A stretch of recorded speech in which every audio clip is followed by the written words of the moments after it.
Hello, my friends, and welcome to another edition of Jimmy at the Crossroads. I'm Jimmy Sengenberger, back in action and coming to you in partnership with the Washington Examiner. On today's edition of the show, we're going to dive into the truth about the fires sweeping across parts of the country and climate change with climatologist extraordinaire Dr. Patrick J. Michaels. You're on Jimmy at the Crossroads, starting right now. Gonna talk money, gonna talk politics, great for all generations. Oh, what a great mix, I said. Gonna talk money, gonna talk politics, great for all generations. Oh, what a great mix. I got Jimmy at the Crossroads, making sense out of nonsense. People want answers, they want to understand. They come to the crossroads and Jimmy gives them the plan. I said, gonna talk money, gonna talk politics, great for all generations. Oh, what a great mix. I got Jimmy at the crossroads, making sense out of nonsense. Come on, Jimmy, what you got?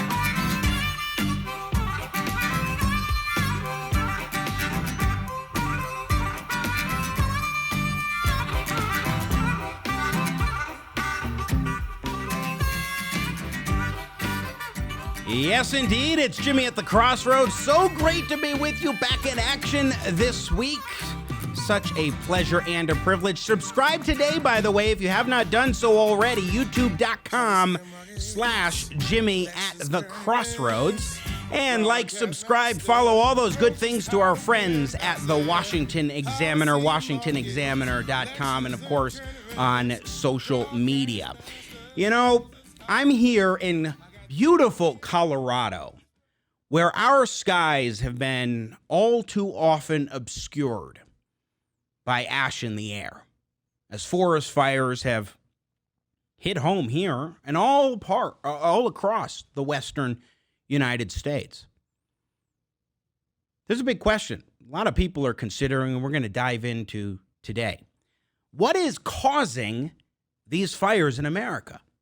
Is it a consequence of climate change, as some would suggest? Or is there more to it than might meet the eye or occasionally the nose, as it can be a pretty strong smell, let me tell you, with the ash that might even show up on your car right in, say, Aurora, Colorado?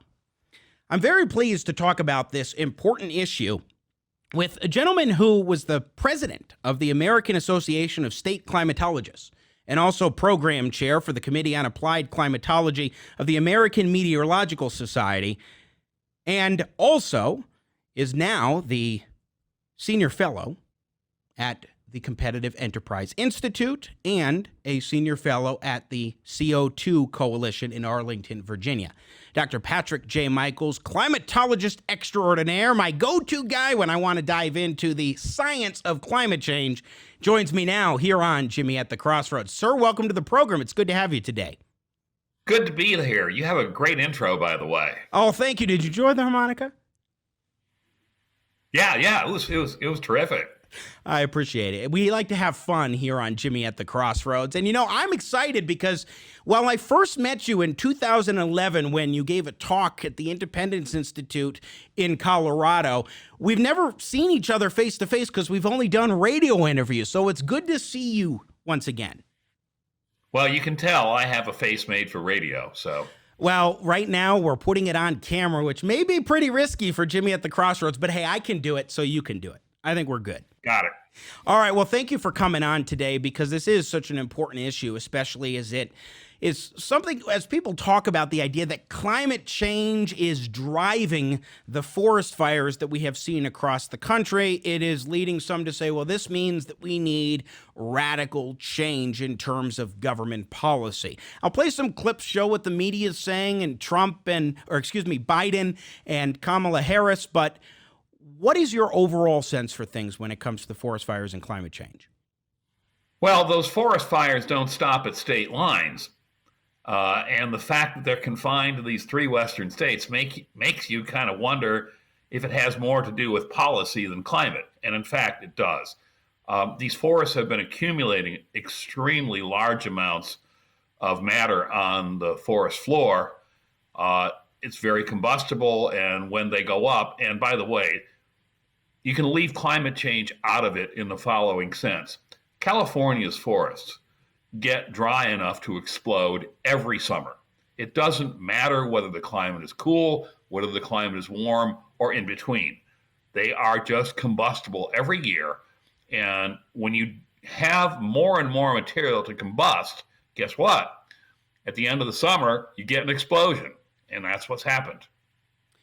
Let's see what some folks are saying about this situation, starting with Democratic nominee for president Joe Biden in Cut 1. Here's him last week as he was addressing the fire situation. This is another crisis he won't take responsibility for. The West is literally on fire, and he blames the people whose homes and communities are burning. He says, quote, "You gotta clean your floors, you gotta clean your forest." This is the same president who threw paper towels on the people of Puerto Rico instead of truly helping them recover and rebuild. Wildfires are burning the suburbs in the West. Floods are wiping out suburban neighborhoods in the Midwest. Hurricanes are imperiling suburban life along our coast. If we have 4 more years of Trump's climate denial, how many suburbs will be burned in wildfires? How many suburban neighborhoods will have been flooded out? How many suburbs will have been blown away in superstorms? So that's Joe Biden. Now, I don't want to talk politics with you, of course, but when it comes to the rhetoric, that's what we're getting, is that this is like an existential threat if we don't have, say, a Green New Deal or other expansive policies that will control the production of fossil fuels and what have you. But what's your reaction to that kind of heated rhetoric, especially amidst the fires that we're seeing and hurricanes and all these things that he's saying are attributable to climate change? Well, that was certainly heated rhetoric, to say the least. And again, to blame the fires in California on climate change neglects the fact that we actually need to change the way we manage the forests out there. The state of California has allowed a tremendous amount of dry matter to build up on the forest floor, and every summer it dries out enough to explode. We could also talk about the great hurricane season that we have. After all, we've gone through the hurricane alphabet. We're now in alpha, beta, gamma after 20 storms. And I urge you to take a look at the large number of storms that we've had that have been weenies. We've had 22. And one of them, only one, reached major hurricane status. That's like completely weird to have only 1 out of 22 storms get that big. Almost all of them never even made hurricane status. And if they made hurricane status, they were category 1s. This is the year of the weenie cane. There are many weenie canes this year, but it is the year of the weenie cane. And so in terms of the fires, let's talk a little bit about the policy aspect. In first play, Cut 2, this is Kamala Harris, who's, of course, the vice presidential pick for the Democratic Party right now. While she was touring the forest fires, the residue of the forest fires in her home state of California. We're talking about a public health crisis in terms of clean air, the potential or not for clean water. This has a profound public health consequence. You should look at seniors, you look at children who cannot, throughout California right now, because of this smoke, leave their homes. They cannot go outdoors, or they're advised not to go outdoors because it is a health risk to them. This is a public health crisis, the climate crisis. Let's talk about it on the issue of systemic racism. In America today, of all of the poor air quality zones of America, 70% of the people who live in those areas are people of color.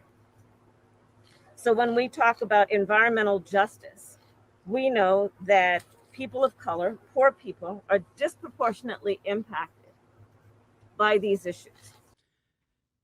A public health crisis, climate change is, and systemic racism, climate change is, not a result, these fires and other issues, of failed government policy, Dr. Patrick J. Michaels? That's Kamala Harris. Well, when you have to, you can always blame everything on racism, and then that moralizes the issue. Unfortunately, she's not right. The reason that the fires impact people of color is because people of color tend to live in cities. And if you are a highly urbanized environment, as California is, yeah, they're going to be differentially impacted, to say the least. It's really not very fair that she plays a race card when it comes to fires. All right, so then let's talk about the failed policies here. What exactly has led to these forest fires, Dr. Michaels? The people of California, who are pretty green politically, rose up against the prescribed burns that were the normal forest management procedure in California. They did this decades ago. The prescribed burns were designed to get rid of the stuff on the bottom that would accumulate and turn a normal forest fire into a crown fire, one that gets up on the top of the trees and spreads. Those are horrible, horrible fires. If you leave nature to its own devices, that's what you will get. And for some reason, the cult and culture of California is, let's let nature take his or her course. And now you've built up so much burnable material on the forest floor that you get explosive, damaging, and deadly fires. I was shocked to see the footage of the Paradise Fire a couple of years ago in Northern California. The amount of material that was on the forest floor that was combusting just blew me away. I didn't think it could possibly be managed as badly as it was, but it was. So in that Biden clip that we played, Joe Biden was talking about how it was maligning President Trump for talking about how you need to clean your forests. That seems to literally be what you need to be doing in those forests. Yeah, for sure. I mean, unless you really want nature to take its course, and nature's a very mean mother, that material will build up on the forest floor and explode someday. That's the way forests work. They're not static systems. They're dynamic systems. In fact, many of the tree species in the West will only germinate their seeds after they've been burned over. So that's the nature of life. That is the web of the Lion King, if you will, that it's a delicate balance. No, it's not. It blows up every few years unless you do something about it. Again, we're talking with climatologist Dr. Patrick J. Michaels, Senior Fellow at the Competitive Enterprise Institute here on Jimmy at the Crossroads. So when it comes to the policy of not cleaning up the forests and getting rid of this fuel so that you don't see such expansive fires, what is the basis for not taking that course of action, which would seem prudent? I mean, why wouldn't they take that step when we know that that is something that can exacerbate these fires and allow them to eat up a whole slew of territories? Well, the cult and culture of much of the green movement grew up on Bambi. And you may recall that there was a forest fire in Bambi. Yes. And that was a horrible, horrible thing. And that traumatized every child that saw that movie. And so there is the conception that forest fires are bad, when in fact it is necessary to remove the fuel that causes the bad ones and to keep the forest floor in a tidy way so that the fires don't get up into the crown of the forest and they just burn through. But no, we're not doing that because fire is bad. Well, there's this conspiratorial part of me that's almost like they so want to blame climate change in order to advance this extreme agenda when it comes to the economy and dismantling fossil fuels that maybe they don't want to take the course of action because they want, some of them might want to see these fires flame up in order to advance that cause. At least that's the conspiratorial part of Jimmy Sengenberger. That is conspiratorial. It's just, there's a difference between conspiracy and stupidity. Yeah. And I think what we have here I think is it's stupidity. It's stupidity. So here's the thing then. Is it the stupidity that leads them to blame climate change for this? I mean, when you were saying weenie canes before, but nevertheless, we've had a lot of hurricanes this, or at least these higher tropical weather cyclones, patterns, tropical mainly storms. tropical storms. Sure. And so we had those, we've had these fires, other issues that have come about. Is it just that stupidity, or do they want to believe that it is climate change? Well, I think there are a lot of hidden and not so hidden agendas in the climate change story. And the one that always comes up is the anti-fossil fuel agenda. I cannot for the life of me understand how someone thinks that reducing emissions of carbon dioxide a few percent is going to have any effect on the climate. It's not. All it's going to do is make life more expensive and miserable. But there is a strong political community, particularly out in the West, in California and Oregon and Washington State, that has this thing about climate change and like we can really do something about it. No, we really can't.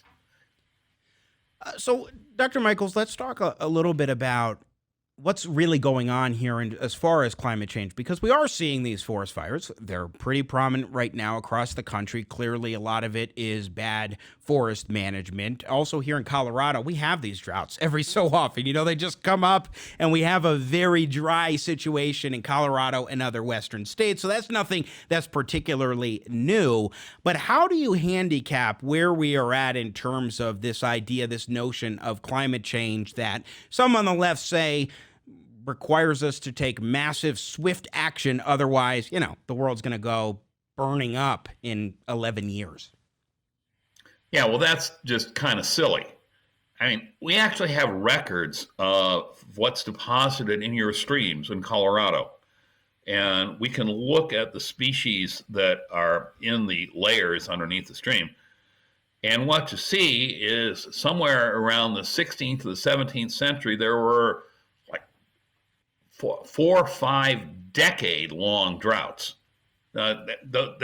The ones that we have now are weenie compared to what occurred in the historical past in the Western United States. And by the way, those droughts occurred, I might point out, when the climate was cooler.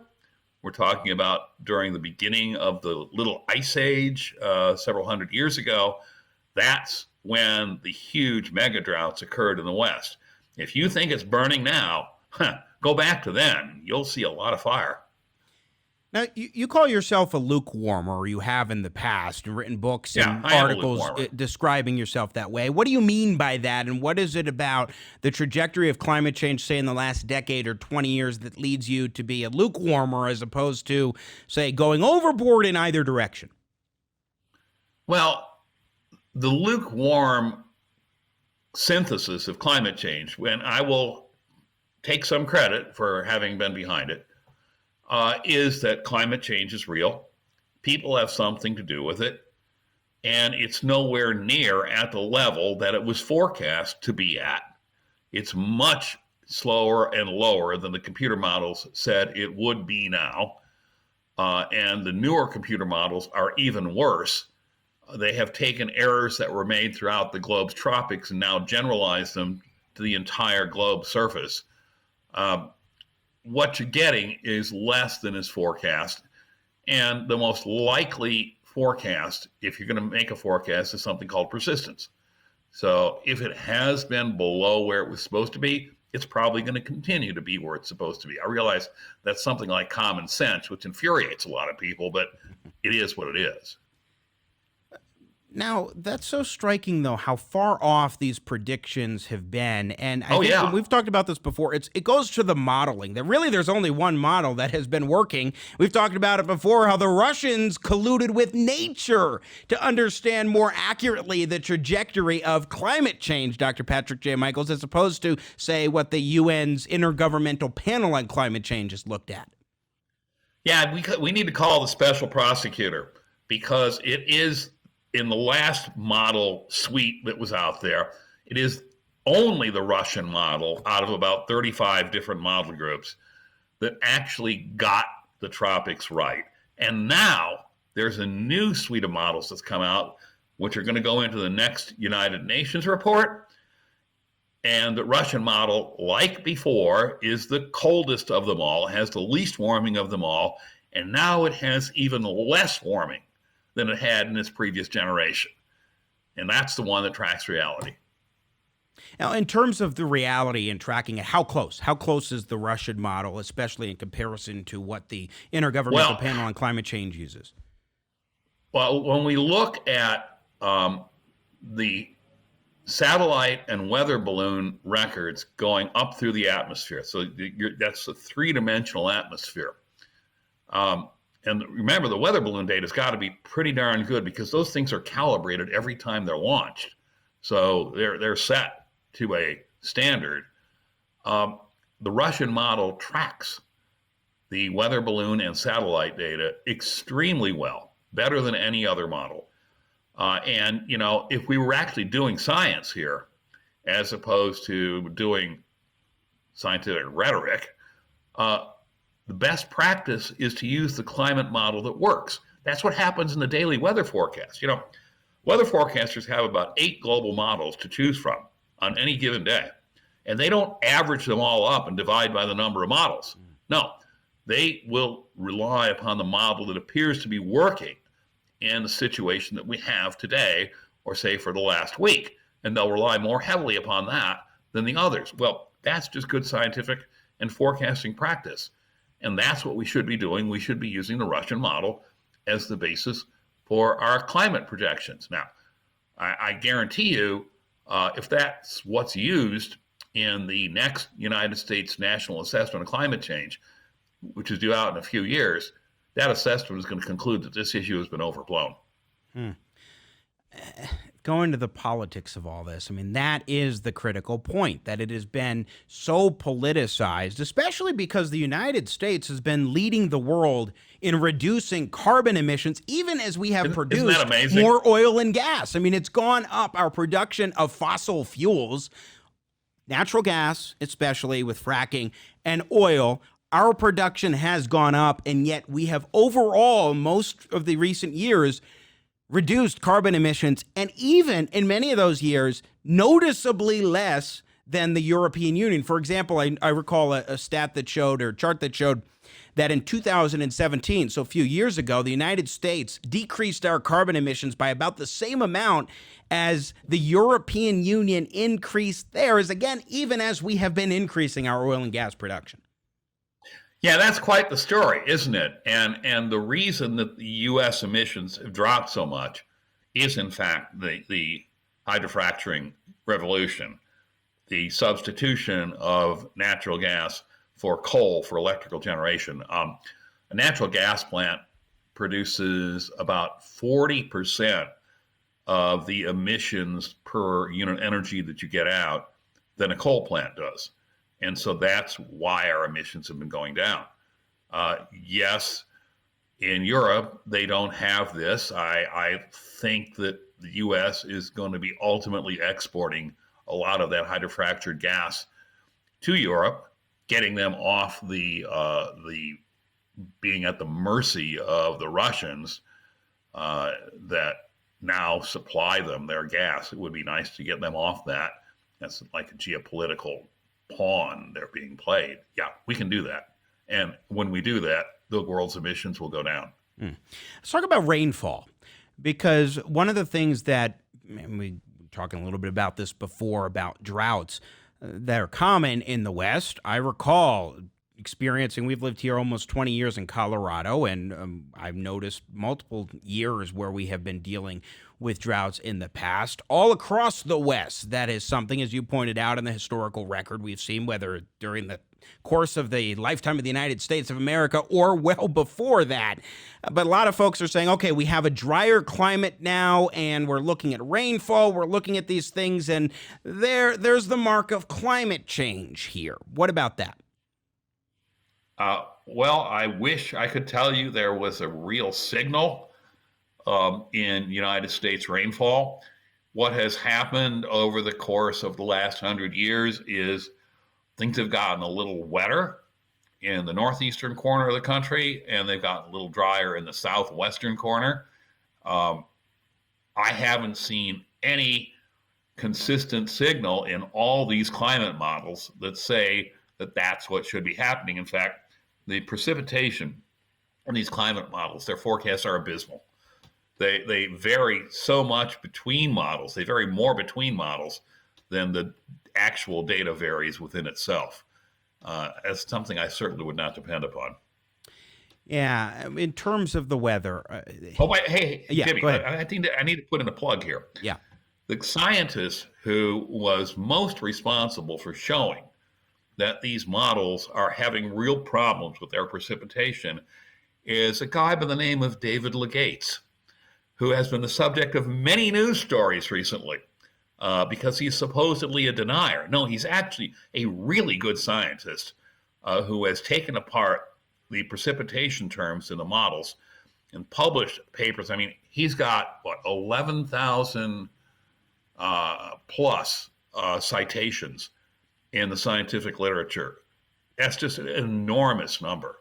He's really quite good, and the besmirching of him in the press is just shameful. That is a tremendous mark of credibility when you have been cited by other scientists numerous times, especially you said 11,000 times? I think it's 11,700. Okay. Yeah, almost 12,000 times. That is stunning. But it's not surprising because I think, and we've talked about this before, I think that there is so much incentive out there politically and economically, financially, for a lot of folks in this sort of green industrial complex that we see on in academia and now in green energy and so forth. There is this incentive to hype things up and not to be realistic and to say, yes, it's happening. Humans are a part of it. We're contributing to it. Maybe there are some things that we should be looking at doing differently. But hey, the end of the world isn't going to be right around the corner in, say, 11 years.